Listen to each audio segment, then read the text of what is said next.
Have you ever felt stuck? Like you're running on a treadmill, putting in all this effort, but not actually going anywhere? That was me. That was Felix. My life felt like a blurry photo, out of focus, and I didn't know how to fix it. I'd wake up, go to a job that didn't excite me, come home, scroll through my phone, and go to sleep. Rinse and repeat.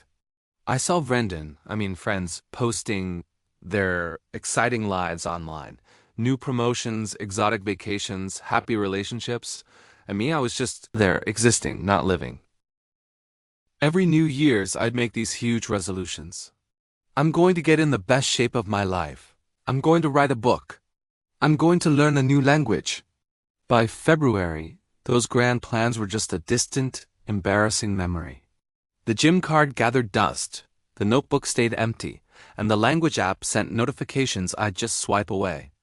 Each failure felt like another heavy brick added to a wall I was building around myself.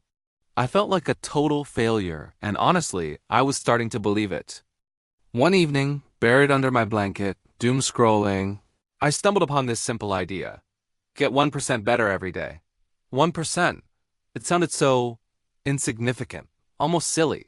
1% make any difference. But then I did the math. If you get 1% better each day for a year, you end up over 37 times better than when you started. That number shocked me. 37 times better. It seemed impossible, but it also sparked something inside me. A tiny flicker of hope. What if, instead of trying to climb the entire mountain in one day, I just took one small step? So I decided to try it. I named it my Felix Project. No more grand impossible goals. Just tiny, manageable, 1% improvements. My first target was my health. The idea of going to the gym for an hour was overwhelming. So I didn't. Instead, my 1% goal was to do just one push-up. Yes, one. It felt ridiculous. I got on the floor, did one push-up, and that was it. The next day, I did 2. The day after, I did 3. Some days I felt strong and did 5. Other days I was tired and just did 1. But I did it every single day. That one push-up became a symbol. It was my daily promise to myself that I was trying. Next, I looked at my dream of writing. The thought of writing a whole book was terrifying. Blank pages, Ali. The pressure was too much. So my 1% goal was to write just 50 words a day.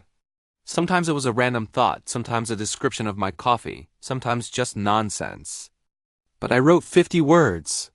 Soon, 50 words became 100. Then 200.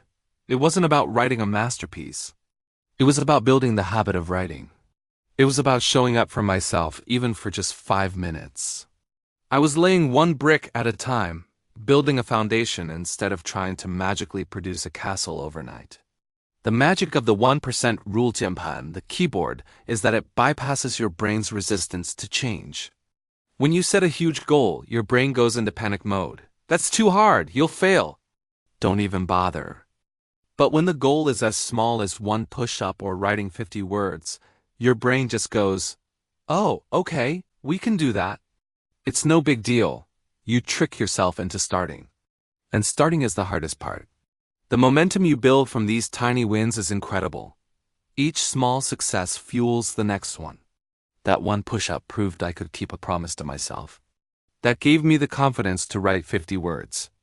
Seeing those words add up gave me the courage to tackle another area of my life. I applied this to my diet. Instead of a radical, miserable diet, my 1% was to add one vegetable to my dinner. Just one. A handful of spinach, a few slices of a bell pepper. It was easy. I didn't feel deprived. I was adding something good, not taking away something I enjoyed. Over time, I found myself naturally wanting more healthy foods. It wasn't a battle anymore. It was a gradual, gentle shift. I started drinking 1 extra glass of water a day. That was it, so simple. But these small, consistent actions started to compound. I had more energy. My mind felt clearer. The fog was starting to lift. Even my messy apartment got the 1% treatment. The thought of cleaning the whole place was exhausting, so my rule was to just put away 5 things, just 5. A book, a pair of shoes, a coffee mug, 2 pieces of mail. It took less than a minute. But doing it every day, meant my apartment never got to that state of overwhelming chaos again. It was a small act of kindness to my future self. I realized that self-improvement isn't about punishing yourself. It's about being kind to yourself. It's about meeting yourself where you are and taking one small, gentle step forward. The biggest change, though, wasn't physical. It was mental.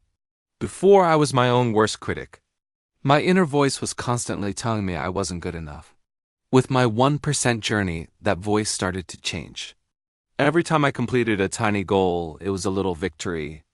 At the end of each day, I'd write down my 1% wins. Did 5 push-ups, wrote 100 words, drank an extra glass of water. Seeing it on paper made it real. It showed me I was making progress, even on days when I felt like I wasn't. Now this process wasn't a straight line up. There were days I failed. Days I forgot to do my push-up or write my words. In the past, a single slip-up would have sent me spiraling. I would have thought, see, you can't do it. Just give up. But the 1% philosophy changed my perspective on failure. I just had a 0% day. The goal for the next day was simple: get back to 1%. Not 10% to make up for it. Just 1%. This mindset of compassion and realism was the key. It allowed me to be human, to be imperfect, and to keep going anyway. First, pick just one area of your life you want to improve. Don't try to change everything at once. Is it your health? Your career? Your relationships? Your creativity? Just pick one. Second, define your 1% action. What is the absolute smallest, easiest step you can take in that direction? So easy it feels almost laughable. If you want to read more, don't aim for a chapter. Read 1 page. If you want to learn to meditate, don't sit for 20 minutes. Sit for 1 minute. The goal is consistency, not intensity. Third, track your progress. Get a calendar and put a check mark on every day you complete your 1% action, or use a journal like I did. This visual proof of your effort is incredibly motivating. It shows you that your small efforts are adding up. And finally, be kind to yourself. You will have off days. You will miss a day. It's okay. The journey of self-improvement is not a sprint. It's a marathon made up of tiny daily steps. Just show up again tomorrow. The goal is not perfection. The goal is progress. A year after starting my Felix project, my life is unrecognizable. But the change didn't happen overnight. It happened in tiny, almost invisible increments. Those single push-ups turned into a regular workout routine.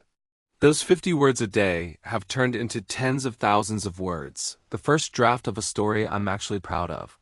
My apartment is tidy, my body feels healthier, and my mind is clearer.